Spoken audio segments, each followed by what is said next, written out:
Bienvenidos amigos de quetortacr.com a este espacio que hemos denominado A Boca de Urna, en este ejercicio que hacemos para que ustedes puedan conocer un poco de los planteamientos que hacen los 26 candidatos presidenciales que toman parte en esta contienda electoral que culminará al menos en una primera etapa el próximo domingo 6 de febrero de 2022. Estamos en las instalaciones de la Universidad Internacional de las Américas. Siempre hago la salvedad, los colores que ustedes observan en el fondo del set son los colores que identifican a la universidad, de manera que no tienen alusión a ninguno de los partidos políticos presentes en esta contienda electoral. Lo otro es también que la universidad como tal no tiene una responsabilidad en el plano editorial respecto de estas entrevistas que son propiedad de quetortacr.com.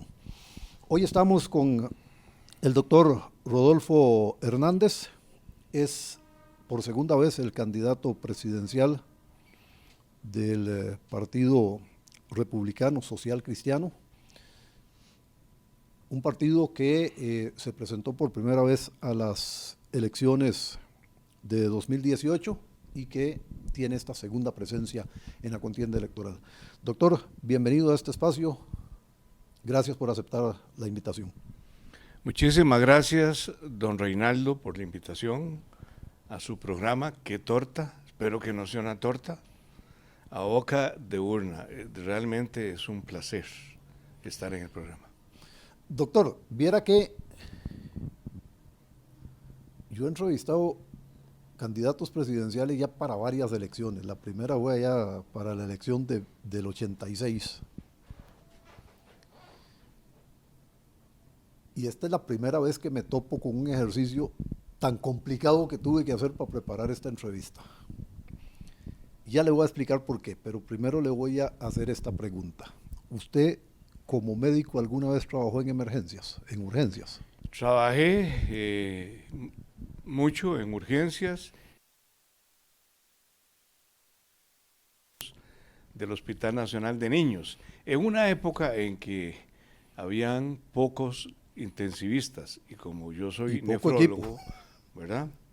Y yo soy nefrólogo, me dedico a riñones, y al doctor... Yo conozco ese recorrido. Sí, el doctor Moss me pareció que si yo era un especialista en riñones, que tenía que ver con balances de líquidos, con controles de presión arterial, con controles bioquímicos, que podía apoyar en la unidad de cuidados intensivos.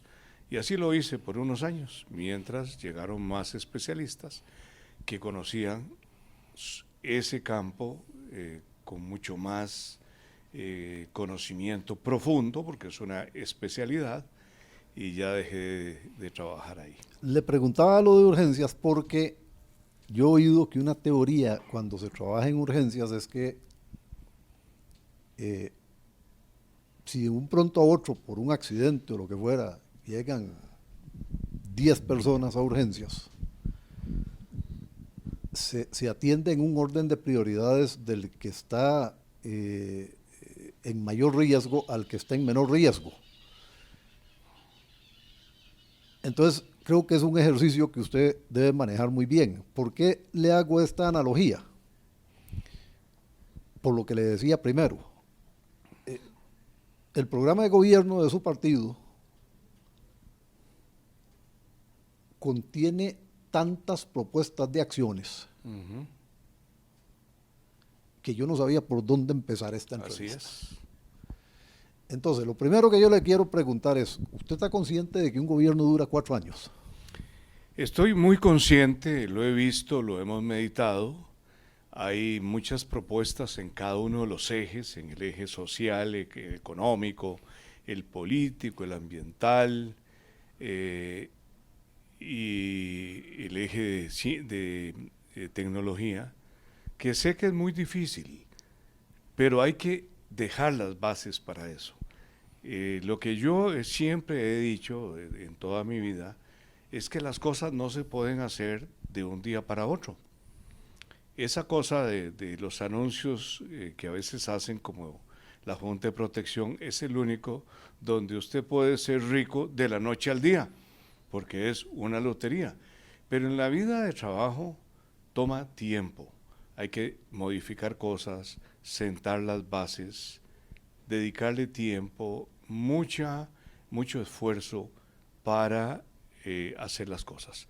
Le menciono esto porque el Partido Republicano, refundado hace, usted lo dijo muy bien, para las elecciones del 2018 participamos en esta nueva etapa con el republicano, que había regresado del pasado, un 25 de enero del 2015. Pero tenemos una historia muy rica y tenemos un ejemplo que podemos utilizarlo en este momento, no para hablar de historia, sino para hablar cómo las cosas, si se piensan bien, se pueden ver los frutos años más tarde. En el gobierno del doctor, otro médico, el doctor Rafael Ángel Calderón Guardia, que fue el gobierno del 40 al 44, se crearon las garantías sociales, que fueron más de 3, pero las 3 más sonadas son la creación de la Universidad de Costa Rica, la creación de la Caja Costarricense y la redacción y aprobación del Código de Trabajo. Le menciono eso porque mucho de lo que ocurrió en Costa Rica años después se basa en las garantías sociales. Ejemplo, se creó una universidad para que el hijo del obrero y el hijo del agricultor tuviera la misma oportunidad de estudiar que el hijo de una persona que tenía plata y que no se quedaba en Costa Rica, se iban para otros países. La Caja Costarricense, la misma base para que el hijo del obrero, del trabajador, del agricultor, tuviera un lugar donde ir a resolver sus problemas de salud, porque era una Costa Rica de una gran polarización y si usted tiene una enfermedad muy grave, lo único que le quedaba era rezar, encomendarse al gran creador, a Dios, para que le ayudara, esperando un milagro. Y el Código de Trabajo que vino a resolver cosas para protección de los trabajadores. Por eso nosotros decimos que el Partido Republicano viene con un espíritu de ayuda siempre a los más necesitados, a los trabajadores, a resolver brechas. Le cuento esto porque en el momento de la creación impactaron mucho. Casi se acaban en el 49 y apenas si se estaban desarrollando. Afortunadamente, otro expresidente logró preservar las garantías del gobierno de Calderón Guardia con Monseñor Sanabria y con Manuel Mora, que fue José Figueres. Tuvo la visión de no acabar con las garantías sociales y 80 años después, en este momento, los beneficios son enormes. ¿Por qué saco esto a colación? Porque los gobiernos, si vienen a plantear políticas de gobierno, las políticas de gobierno no conducen a gran cosa y se acaban en 4 años. Pero cuando usted plantea una política de Estado, una política pública, y la deja bien estructurada, a través del tiempo perdura y generalmente se fortalece. Estoy muy consciente con su pregunta, don Reinaldo, que 4 años no es suficiente, pero puede uno dejar las bases para el futuro de Costa Rica con políticas de Estado. Entre paréntesis, aquí voy a hacer un paréntesis porque hay algo que a mí me llamó poderosamente la atención y yo decía, estaré equivocado, pero busqué y llegué a la conclusión de que yo no estaba equivocado. Y tal vez con lo que usted acaba de decir voy entendiendo por dónde va la procesión. Sí, señor. Pero usted me va a aclarar el punto. El plan de gobierno que yo vi, salvo porque dice en la presentación que es el plan de gobierno 22-26, A mí me parece, por la lectura, y por el desarrollo y por la introducción y por toda la explicación que contiene, que en realidad es el plan de gobierno 1822. Ujú. ¿Lo entendí bien No, o me perdí en algún lado? no, yo nunca he negado eso, porque los planes de gobierno son planes evolutivos. ¿Verdad? Usted no puede establecer un plan para hace 4 años y un plan para ahora o un plan para dentro de 4 años, porque los planes de gobierno son evolutivos. Y yo tuve una situación muy especial esta vez. Nunca se había dado una ley que se aprueba en el mes de septiembre y se aplica para la siguiente semana. Esa ley decía que para inscribirse en el Tribunal Supremo de Elecciones había que tener no solo la inscripción de el candidato a la presidencia, el candidato a las vicepresidencias, a los diputados, sino que había que enviar el currículo vitae de cada uno. Estamos hablando del 27 de septiembre. Y además había que enviar un programa de trabajo, el programa de gobierno. Entrando yo tarde a la política, porque empecé a trabajar únicamente para la Diputación. Pero por circunstancias que se dieron en el Partido Republicano, asumí la doble nominación. Tomé la decisión un 2 de septiembre para que el 6 de octubre estuviera entregado un programa. Fue misión imposible, era imposible. Y entonces se hicieron poquitas modificaciones, se siguen haciendo algunas modificaciones que se van a agregar a ese programa como un adjunto, y se cumplió con un requisito. Pero ese programa es buenísimo. Usted lo vio, ese programa es bueno, independiente de cuando fueron 40 personas los que los trabajaron, y todavía tiene cosas buenísimas, importantes, que podemos llevar a cabo. Yo diría que fue un trabajo grande, que fue un trabajo minucioso, pero sigue careciendo de lo que yo le he pedido a todos los candidatos que ya he entrevistado, que le voy a pedir a los que faltan. Correcto. Y que le he pedido a todos los que he entrevistado desde la campaña del 86, que me digan cómo se van a hacer las Correcto. Cosas, porque formas pueden haber varias para encarar lo mismo, claro. Pero no todas buenas. Exacto. Entonces, no es solo decir esto hay que solucionarlo, sino cómo lo pienso hacer. Yo le planteaba eso del programa de gobierno, doctor, porque a mí me pareció muy interesante. Dicho sea de paso, entre paréntesis, otro paréntesis, como 3 días después lo corrigieron, pero esa primera hoja, la de su currículum, que le dejaron, ese documento es horroroso, no se lee y no se ve horrible. Leer, sí. Ya después lo corrigieron, bien presentadito, la misma información y todo, pero ya bien presentadito, como 3 días después, para que vea que sí, hice mi tarea. Hizo su tarea, perfecto, y ahí ve que el concepto que le dije, lo que uno presenta puede ser variado permanentemente. De hecho, le voy a decir, yo creo, sin temor a equivocarme, que lo único de esa lista, yo siempre he tenido la teoría de que en realidad los partidos políticos juegan un poco con los temas como para que siempre estén ahí para poder seguir hablando de ellos en todas las campañas políticas. Y es interesante, porque por eso me interesaba traer a colación de que es esencialmente el programa de gobierno de hace 4 años. Lo único que podría ser, aunque por algo que pasó hace unos días, pudiera no ser, que cambie, es lo de la ley de empleo público, que cada quien tendrá su perspectiva de si lo que se ha planteado en la Asamblea Legislativa es lo que se debería, o si hay que cambiarle esto o aquello o lo otro, pero digamos, revisando uno toda la lista de cosas que hay ahí, lo único que podría estar ya avanzado para la administración que empieza el 8 de mayo del próximo año es la ley de empleo público. Yo no vi nada más. Sí, eso le decía, ese es un programa evolutivo porque tenemos muchas cosas avanzadas en este momento.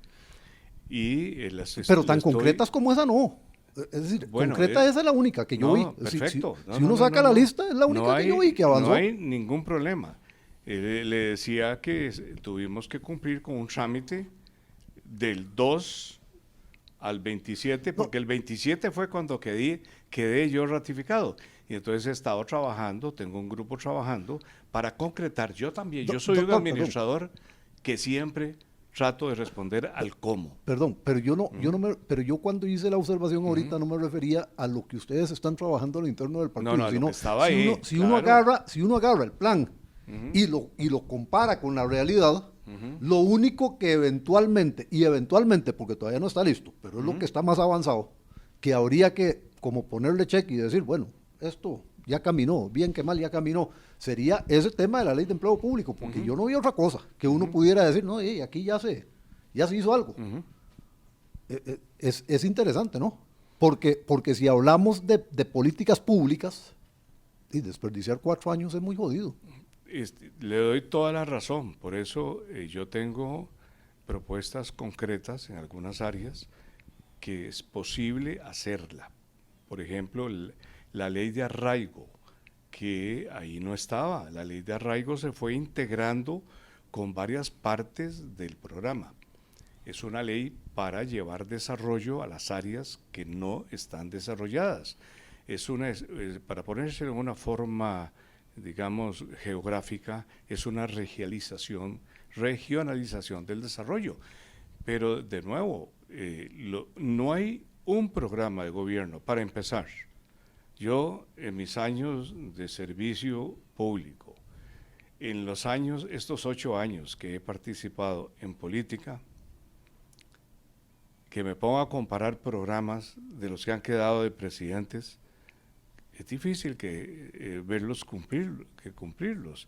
Incluso tengo el recuerdo de una entrevista a un presidente del periodo anterior, que cuando le preguntaron pero usted no ha hecho esto y no hizo esto, todo lo que dijo, ¿verdad? Y no cerró el CONAVI y no hizo esto, y le dijo, es que una cosa es verla venir, algo así dijo, ¿verdad? Y otra cosa es hablar con ella.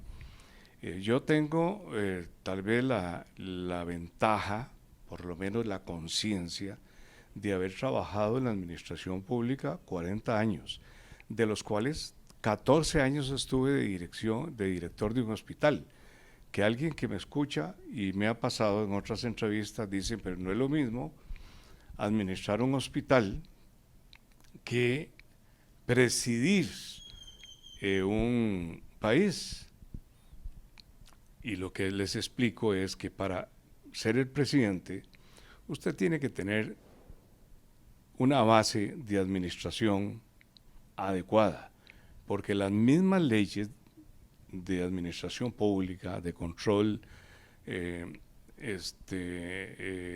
presupuesto, de enriquecimiento ilícito, de control interno, la Ley General de Salud, aplican no solo a un hospital, sino aplican al presidente de la República. Y que igual que un hospital en donde yo manejaba el equivalente a 20 gerencias, y menciono el número porque hay personas que piensan que ser el director de un hospital es un trabajo sencillo, es un trabajo muy arduo. Por eso no hay mucha gente que se esté ofreciendo ni para candidato a la presidencia, excepto ahora, ¿verdad?, ni para directores de hospitales, porque el trabajo es intenso, de muchas horas, de mucho cuidado, hay que conocer la ley de contratación administrativa y su reglamento.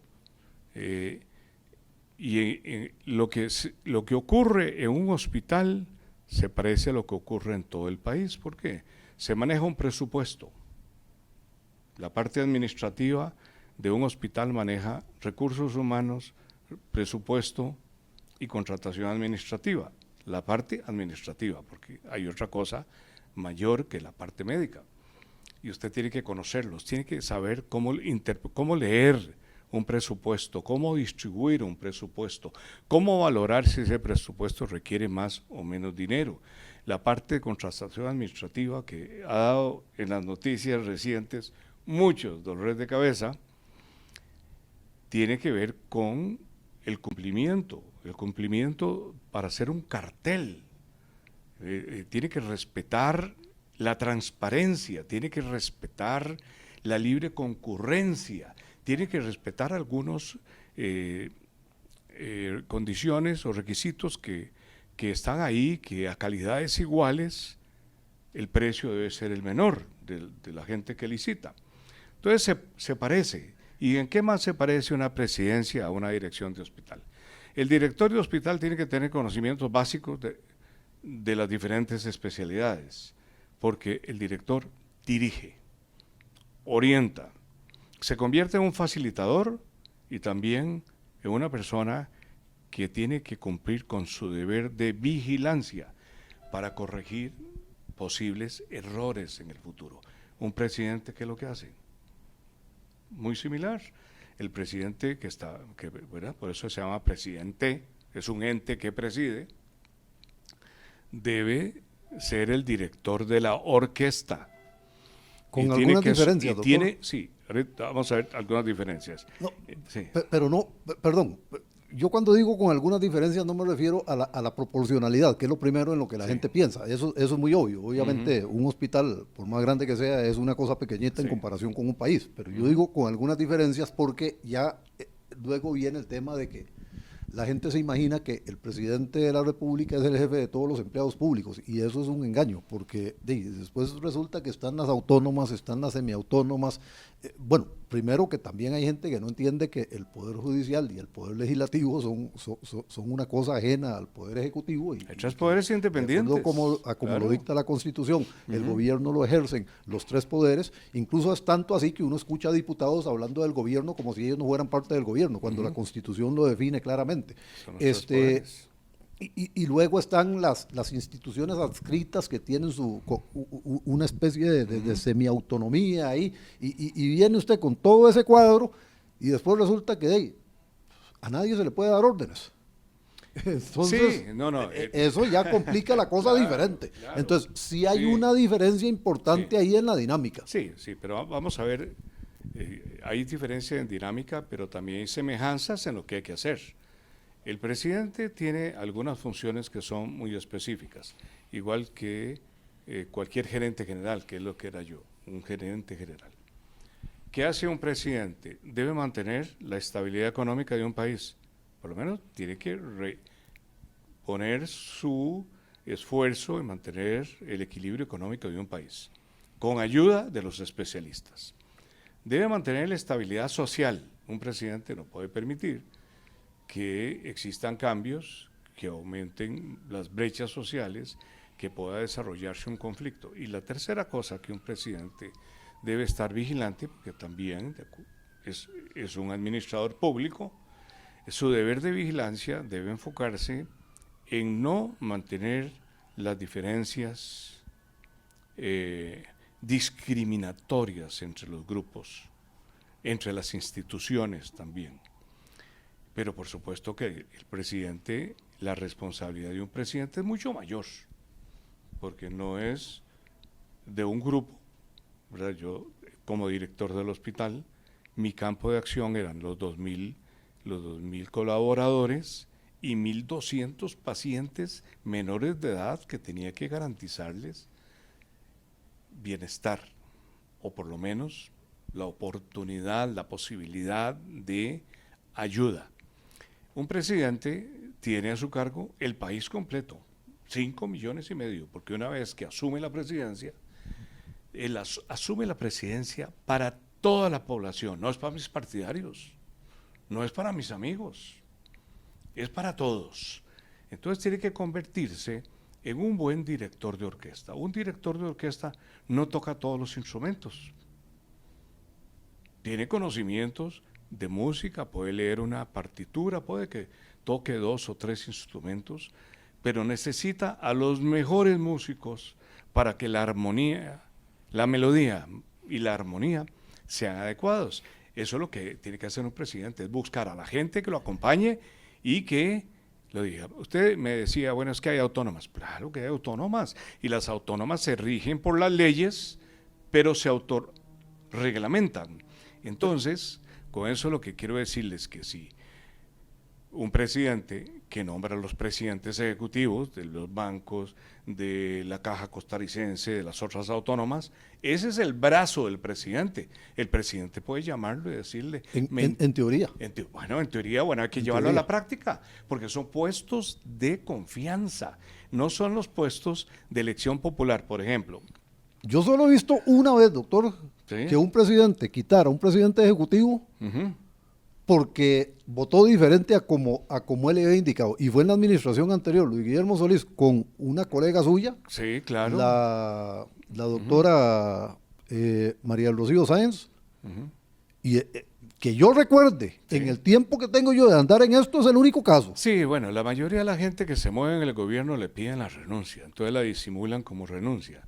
Pero si yo quedo de presidente, posiblemente lo vuelva a ver, porque yo no voy a pedir renuncias. Si la gente no está cumpliendo, y con esto yo no quiero que me malinterpreten diciendo que la gente tiene que hacerme caso a mí ciegamente. Yo no creo en eso. Yo creo en la libertad de pensamiento justificada.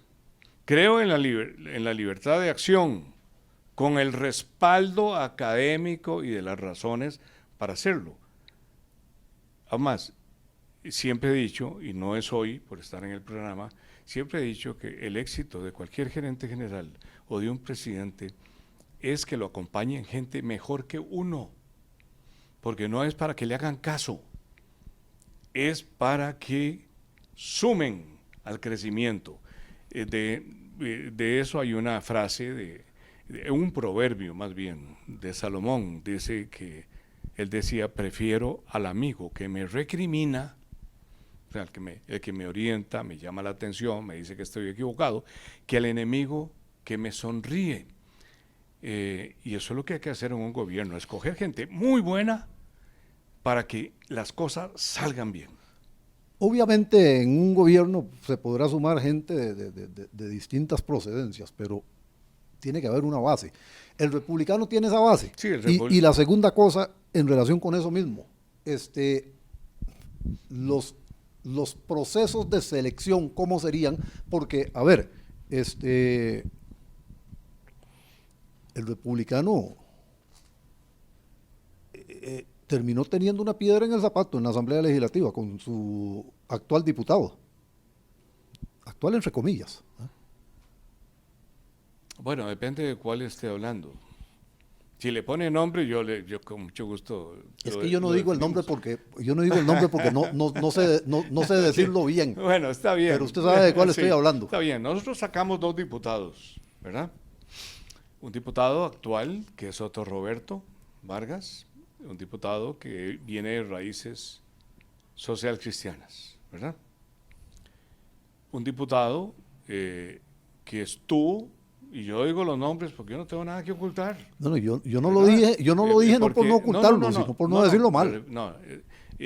Porque ahí están los periódicos, ¿verdad? Ahí está todo documentado, y ahí está cuando salimos y ganamos y llevamos 12 diputados, el otro diputado fue Dragos Dolanescu, que parecía que él llegó a la diputación, pero tenía su camino diferente, ¿verdad? Sus acciones diferentes, etcétera. Cosa que, de nuevo, le insisto, yo creo en la libertad de pensamiento. Tal vez estaría todavía con nosotros, porque en los partidos hay gente que piensa de una manera y gente que puede pensar de otra. Lo importante es llegar a acuerdos. Ahí hubo un problema, no se ponía de acuerdo y terminó yéndose del partido y fundando otro partido político. Siempre existe ese riesgo, lo hemos visto en todos los gobiernos, que la gente que parecía que era la adecuada, después resulta que no era como uno lo había concebido. De un tiempo para acá mucho más marcado, doctor. Es mucho más marcado. Y ahora, que dicha que, bueno, me adivinó el pensamiento, porque se ha ido marcando más y ahora hay incluso diputados que se declaran independientes. Usted ha visto la cantidad de diputados que quedan por un partido y de pronto se declaran independientes y algunos hasta hacen otro partido. Otros siguen como independientes, pero ha habido esa situación que se ha agravado. Vamos a la parte, ¿cómo hacer este ejercicio? A la parte programática, doctor. Pero es bien complicado porque, a ver, si ustedes, amigos, entran y revisan el programa de gobierno del Partido Republicano, se van a encontrar una cosa muy singular, porque yo no he visto otro programa de gobierno construido de esa manera. Después de hacer toda una reflexión sobre el tema, le dicen a usted, problema 1, lineamientos. Perdí la cuenta de los de educación, para empezar por ahí, bueno, que creo que es el primero. Creo que son 68 lineamientos, sí, una cosa así. Hay muchos lineamientos. No le digo como 29, sí, sí. Como 29 problemas y como 60 y tantos lineamientos. Claro. Entonces es muy difícil preguntar, y ahora vuelvo a lo que le preguntaba al inicio, del criterio de priorización en urgencias. Correcto. Porque entonces yo se la voy a poner así. La lista es larguísima. Sí, correcto. ¿A qué le daría usted prioridad y con qué se sentiría contento? Mire, como para que usted diga, la hice en el sector educativo. Claro.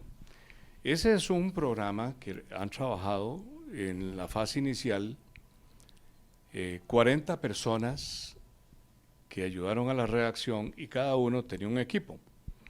En Costa Rica todos queremos dejar nuestra firma en todo. Desde que asumí y quedé nombrado, que fue el 27 de septiembre, haciendo un gran esfuerzo de revisión, porque mi pensamiento administrativo me obliga a ir concretando en diferentes temas cosas más específicas. Ese plan de gobierno lo volvimos a revisar. Quien estuvo al frente de esa revisión fue el doctor Pedro Venegas, que de paso va a dar una conferencia la próxima semana en otra universidad pública, hablando de qué espera en esta etapa la educación en tiempos post-COVID. El programa revisado lo he llamado Educación en tiempo de crisis y solo tiene ahora 3 ejes, porque es más fácil manejarlo en 3 ejes. El primer eje tiene que ver con el estudiante. ¿Por qué un eje exclusivo para el estudiante? Porque ese eje tiene que ver con la preparación de los futuros profesionales de Costa Rica. Todavía el sistema educativo nuestro, no solo de las escuelas y colegios, sino las mismas universidades, siguen preparando profesionales para las carreras actuales. Hay que variar eso. Viene un nuevo paradigma en la educación. En ese primer eje vamos a estar enfocados en cambiar el paradigma de la enseñanza tradicional que viene con el ejercicio puro de la memoria. Si usted tiene buena memoria, le va bien en los exámenes. Y usted tiene que haber conocido compañeros suyos que eran buenísimos en los exámenes, pero mal en la práctica. En realidad ni siquiera se ocupaba buena memoria, porque se podía alguno preparar hoy para el examen de mañana y pasado mañana ya se le había olvidado todo, pero se sacó un 100 en el examen. Sí, yo no quería entrar en eso porque tiene muchas variables, los exámenes actuales tienen muchas variables. A nosotros lo que hemos hecho durante tantos años es, y usted lo mencionó muy bien, Reinaldo, preparamos gente para un examen, no preparamos gente para la vida. Entonces este primer eje que tiene que ver con los estudiantes, incluimos la familia, porque la familia tiene que estar incluida en eso. Tiene que estar incluida en la responsabilidad de la educación y también de seguimiento de la instrucción para que el estudiante se convierta de una enseñanza memorista o instrucción memorista a una instrucción crítica. Ya hay países que han avanzado mucho en eso. Voy a mencionar 5 y que hemos visto que en los últimos, por lo menos yo lo he visto porque he tratado de visitar algunos de ellos, para ver cómo está ese sistema. Le puedo mencionar Canadá, que sigue creciendo, aún en pandemia, siguió creciendo económicamente, hasta mejor que Estados Unidos. Corea del Sur y Singapur eran más pobres que nosotros hace 30 años y ahora son potencias. Les menciono eso. ¿Y qué fue lo que hicieron? Cambiaron el sistema de enseñanza, de la enseñanza memorista al pensamiento crítico, de la enseñanza individual a la enseñanza en equipos, de la valoración en exámenes a la valoración en proyectos, incluyendo un continuo entre las asignaturas que ahora se conoce como el sistema STEM, S-T-E-M, por las siglas en inglés, Ciencia, Tecnología, Ingeniería y Matemáticas.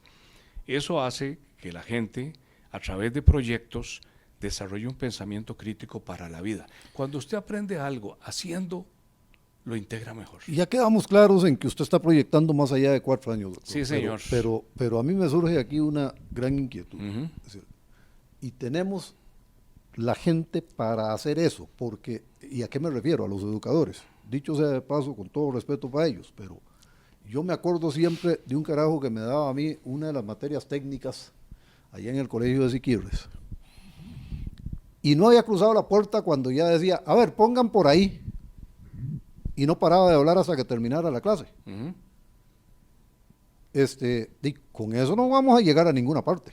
No vamos a llegar, es lo que estoy planteando ahora, que el sistema tradicional de enseñanza le deja a uno, si acaso, un 10% de aprendizaje. Por eso, pero para cambiarlo necesitamos cambiar los educadores. Hoy va, le estaba hablando del primer eje. Por eso agarramos todas esas, como las 27 o no sé cuántas del primero. Pero entonces, apretémoslo todavía un poquito más del ejercicio que ya hicieron, porque si no nos va a dar tiempo solo para los tres. Vamos a apretarlo en una forma de 1 minuto por eje. Me extendí mucho porque el primero es muy importante. El segundo eje tiene que ver con los profesores. Y ese eje se llama el eje de la profesionalización y dignificación de los docentes. Porque también el docente ha perdido parte de interés, ha perdido parte del esfuerzo, porque y se ha dejado también bajar el respeto que tenían. Pero en esa profesionalización hay que reeducar, igual que un niño, hay que reeducar a nuestros docentes. ¿Cómo lo vamos a hacer? Porque ustedes pueden pensar, los que nos están escuchando, yo soy el primero. Yo soy el primero que pienso si eso. ya no tienen tiempo, bueno, entonces hagámosles el tiempo. En este momento, el 50% de lo contratado para los docentes se les va en administración. Yo no sé dónde sacamos esa obsesión, esa manía de llenar papeles y entonces estudian para enseñar, para instruir, y llegan a las clases y les dicen que hay que llenar esta cosa de requisitos administrativos. Entonces tienen que quitarle a la labor sustantiva, que es la instrucción o la educación, y dedicarse a la administración. En el programa nuestro, la propuesta es la reforma, el nuevo paradigma de la enseñanza es para enseñar, para eso estudiaron. Y entonces esa administración tiene que ser asumida por asistentes administrativos en las escuelas. Ellos son los que tienen que llenar esos papeles. Entonces ya les quedó el 50% del tiempo para empezar ese camino de educación continua para que aprendan ese nuevo sistema y lo puedan impartir y seguir adelante. Lo otro es de dónde vamos a sacar la plata, pero saltemos al tercer eje. Sí, el tercer eje es el eje de la alta tecnología. Ya cambió todo con el COVID. Además, el COVID desnudó las diferencias. Cambió desde antes del COVID. Lo que pasa es que nosotros en este país seguíamos con la vaina de usar computadoras como máquinas de escribir. Exacto. Por eso les dije cambió, porque desnudó la situación de Costa Rica. Vea qué grave. Yo tengo datos de lo que ocurrió en Costa Rica. Si yo divido la educación pública, o más bien hago los dos grupos, educación pública, educación privada, En la educación pública, durante este periodo de casi año y 9 meses, se dieron solo el 16% de las clases, mientras que en la educación privada se dieron el 80% de las clases. ¿Qué factores influyeron ahí? Primer factor, los docentes estaban preparados en informática. Sabían utilizar una computadora, programas de computación, navegar en internet, mejor que los que están desafortunadamente en el sector público. Segunda, los que sabían, porque fui a visitar algunas escuelas y le voy a dar el ejemplo de Cariari de Pocosí, ahí en Guapiles para adentro. Porque la maestra es conocida mía y daba por ahí, la fui a visitar, y entonces le digo, ¿cómo les fue? Le digo, porque aquí dicen que están ustedes en enseñanza virtual. Y dice, no estamos, nosotros no estamos dando clases. Vea, nos dicen que demos clase virtual y aquí no hay internet. Y si nos pusieran internet en este momento, los chiquitos no tienen internet en la casa y no tienen ni teléfono inteligente ni nada. Perdimos un tiempo muy valioso en Costa Rica para seguir extendiendo la conectividad y acabar con unas brechas enormes que hay en Costa Rica, que es la desigualdad de conectividad, que es el tercer eje. En eso hay que trabajar también.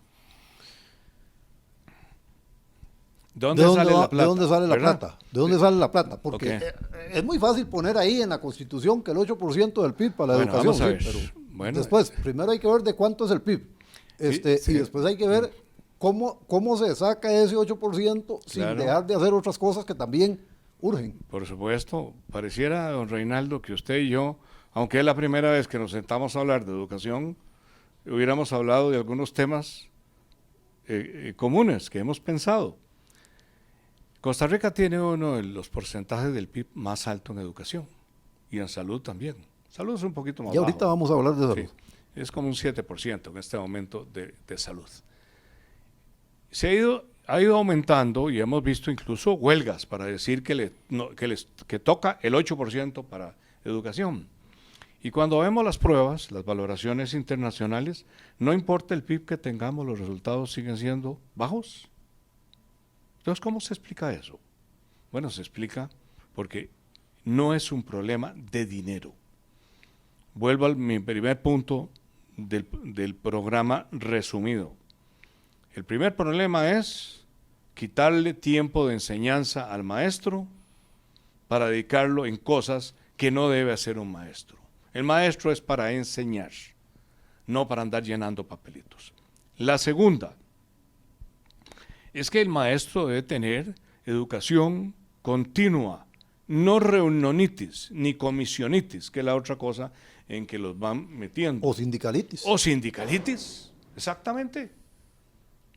Y entonces hay que también incidir en eso para que aprendan más y para jalar a los sindicatos como socios estratégicos de este periodo que tiene que enseñar. ¿Usted cree que eso se pueda? Sí, Porque claro que se puede. Por ahí vi la mención. Lo que pasa es que los dirigentes sindicales que yo he conocido, no creo que ninguno esté en esa línea. Hay que convencerlos, hay que hablar con ellos. ¿Por qué un sindicalista o un grupo sindical ve al patrón casi que como un enemigo? Porque el patrón también los ve como enemigos, porque viven peleando. Y hay que iniciar, por el beneficio de Costa Rica, un pacto social. Lo que yo estoy hablando es un nuevo pacto social en Costa Rica. En este caso, estamos hablando del reforzamiento, fortalecimiento de la educación, que tiene que ver con familia, tiene que ver con docentes y tiene que ver con sindicatos. El sindicato tiene que ayudar. El sindicato no puede exigir mejoras salariales si no está poniendo también de su parte. Yo conocí un ejemplo que... Dígamelo porque yo no lo conozco. Sí, conozco un ejemplo, y desafortunadamente no es en Costa Rica. Pero ¿por qué no pensamos que en Costa Rica, con un reseteo, un cambio de paradigma, en el futuro nos podamos entender? Sobre todo porque represento al republicano. El republicano sí es un partido que ha representado a los trabajadores. Vea que es el partido de la creación del Código de Trabajo. Es un partido que va a tratar de ver cómo volvemos a establecer ese pacto social con los trabajadores y con los sindicatos que representan a los trabajadores. Pero le voy a contar un ejemplo de cultura. Estaba en Japón en 1992. Suerte la mía por haber estado estudiando en Japón cuando viene un problema de uno de los grandes fabricantes de carros. No voy a decir la marca porque después me dicen que estoy haciéndole propaganda a una automotriz. Y estaban bajando las ventas, y si bajan las ventas, baja la producción. Así es, ¿verdad? Si usted no vende, no puede seguir produciendo. Y si baja la producción, usted tiene que tomar algunas decisiones serias, como o despedir o cerrar. El dueño de esa compañía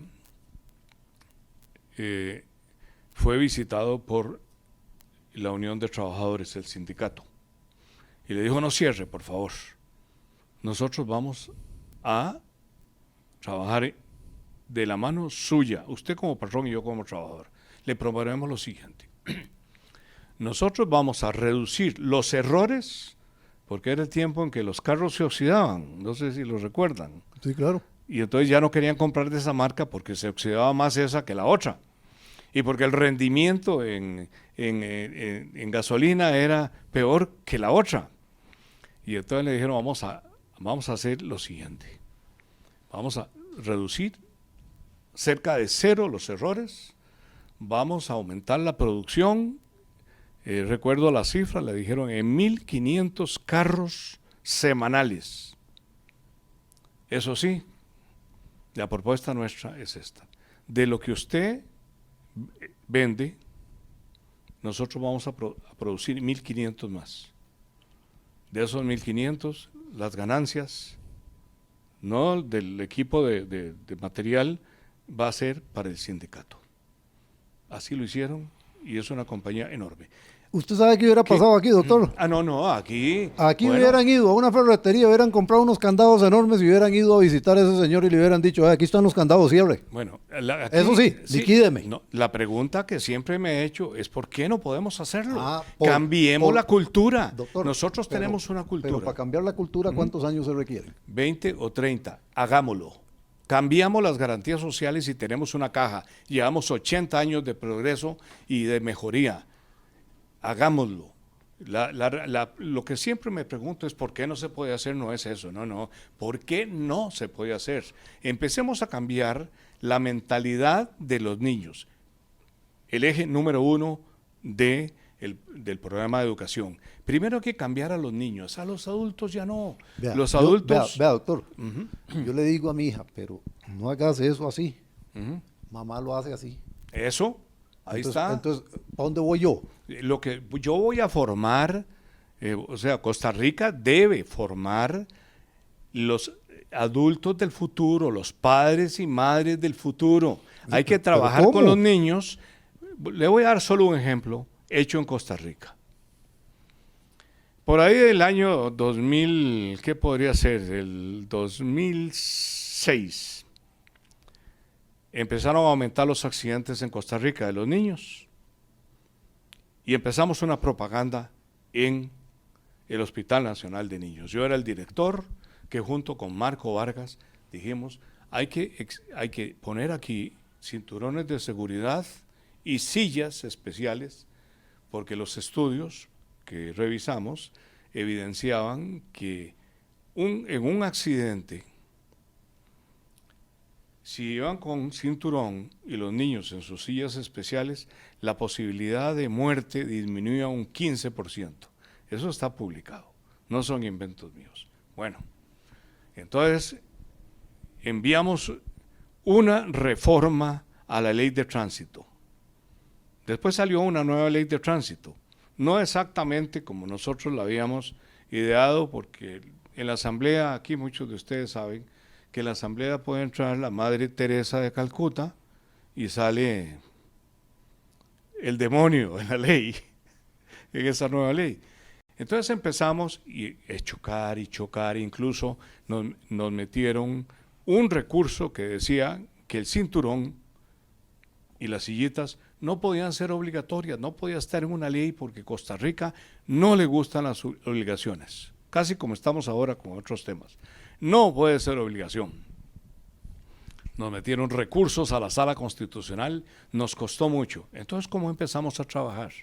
Paciente que llegaba al hospital de niños, le decíamos, le enseñábamos eso, lo llevábamos a una especie de simulador que teníamos en las afueras y le decíamos, si su papá los quiere, tienen que llevarlos hasta una sillita y usar esa cosa. Ellos ganaron la partida.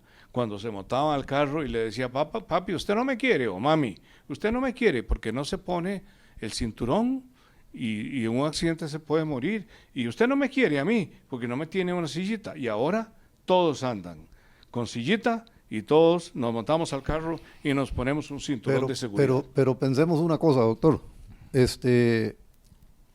hoy en día, todos los días, se mata gente que anda en moto, de esos mismos que eran niños cuando se hizo esa campaña, porque son los que andan manejando moto prioritariamente ahora.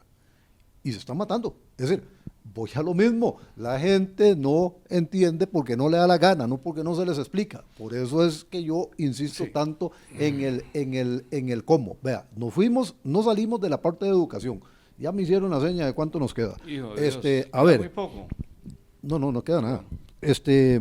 Vamos a contestar yo quiero tocar la parte de salud, porque más allá de lo que usted explicaba bien al inicio, de que el presidente necesita reunirse de un equipo y todo eso, usted viene del área de salud, aunque ya lo mencionó también y ya lo habíamos visto, tiene preparación en la parte administrativa, pero su mayor labor ha sido en la parte de salud. Me llama poderosamente la atención una de las propuestas que están contenidas en este proyecto, aunque no sé si en la revisión se modificó algo, que es la eliminación de la presidencia ejecutiva de la Caja. Se mantiene. Se mantiene. Se mantiene la propuesta de eliminarlo. De eliminarlo. Ok, porque cuando dice se mantiene puede ser que en la se revisión mantiene la propuesta de eliminarlo. Okay, se mantiene la propuesta de eliminarlo.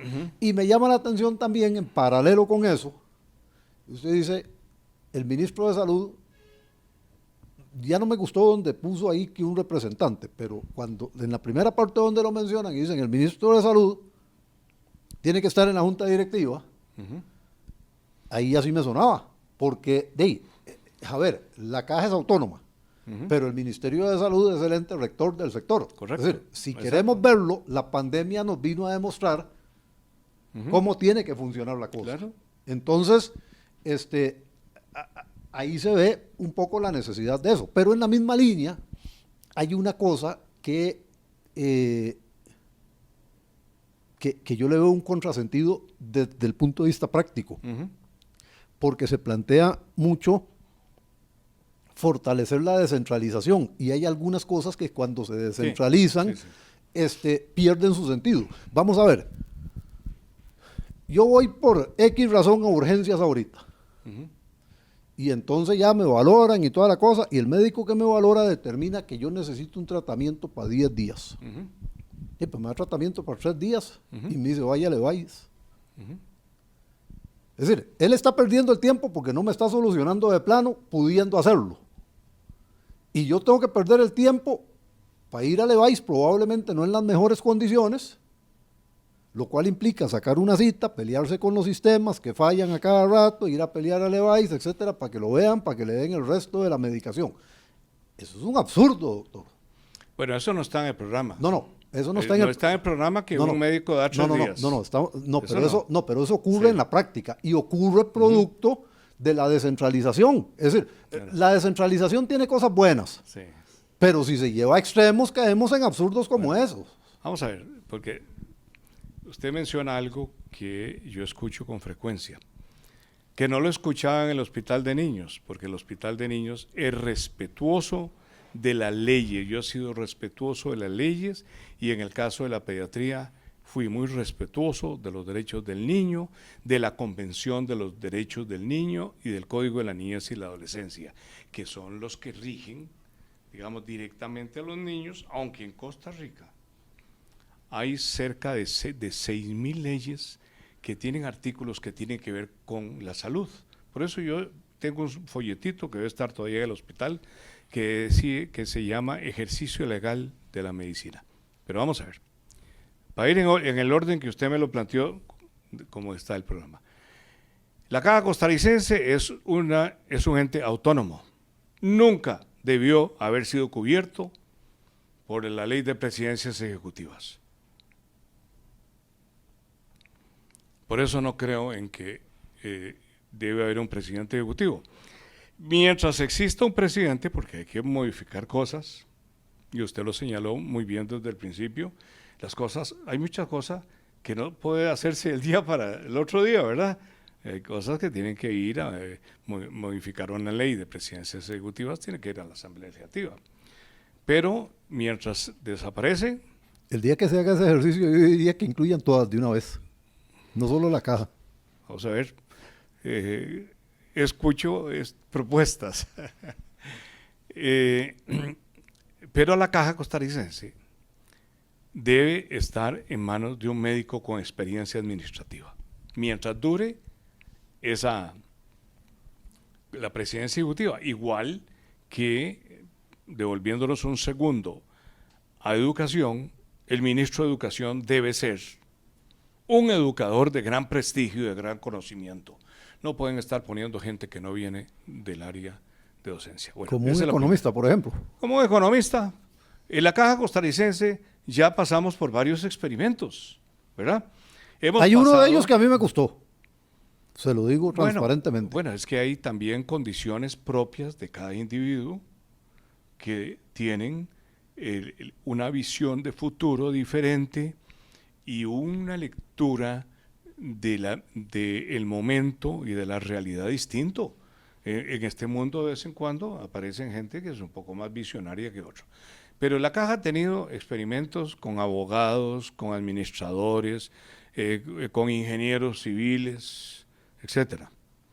La Caja es una institución que tiene que velar por la salud integral, porque la salud no solo es ausencia de enfermedad, hay salud ambiental, que tiene que hacerlo con recomendaciones, hay salud psicológica que tiene que hacerlo directamente con los profesionales del caso, hay salud nutricional que tiene que hacerlo a través de los profesionales del ámbito, pero tiene que dedicarse, zapatero a tu zapato, la Caja es para la salud.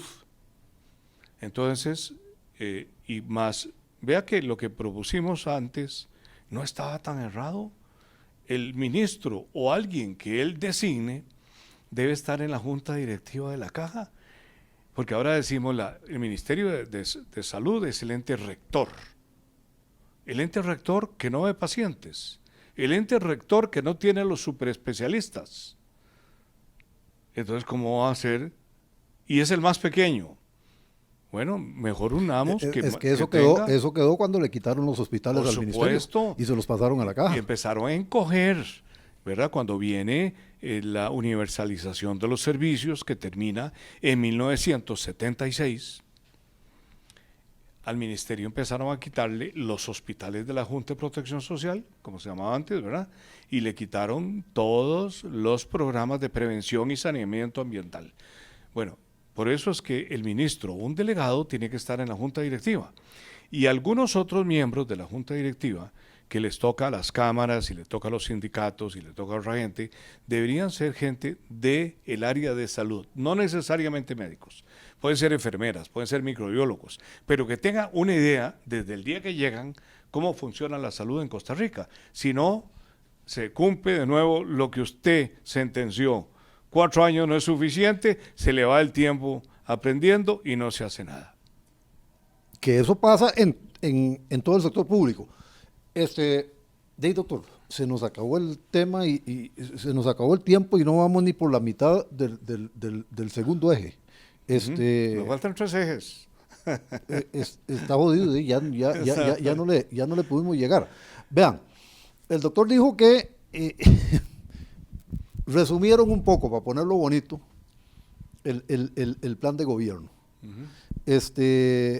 Estamos hablando de, a ver si mi memoria no me traiciona, creo que eran como 256 páginas. 330 páginas. Imposible hasta de leer para okay. que me siga.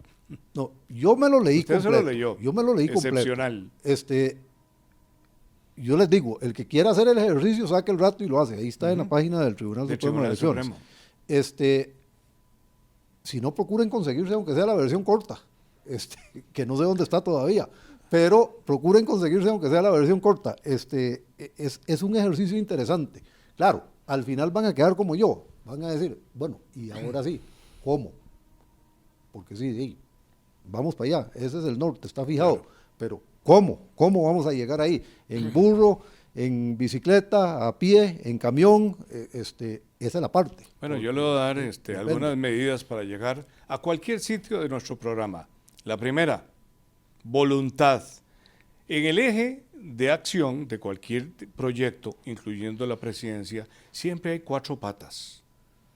La social, la administrativa, la económica y la voluntad política. Lo que falta en Costa Rica es voluntad política. Ahí está la primera. Que usted la tenga no significa que los demás la tienen. Bueno, pero para eso es la presidencia. Segunda pata, un país donde no se roba, alcanza la plata. Un país como el nuestro, que todas las semanas hay un acto de corrupción, nunca va a alcanzar el dinero para hacer las cosas. Lo que sí va a alcanzar es la imaginación. Para los que no tienen imaginación, que solo aumentan los impuestos en Costa Rica.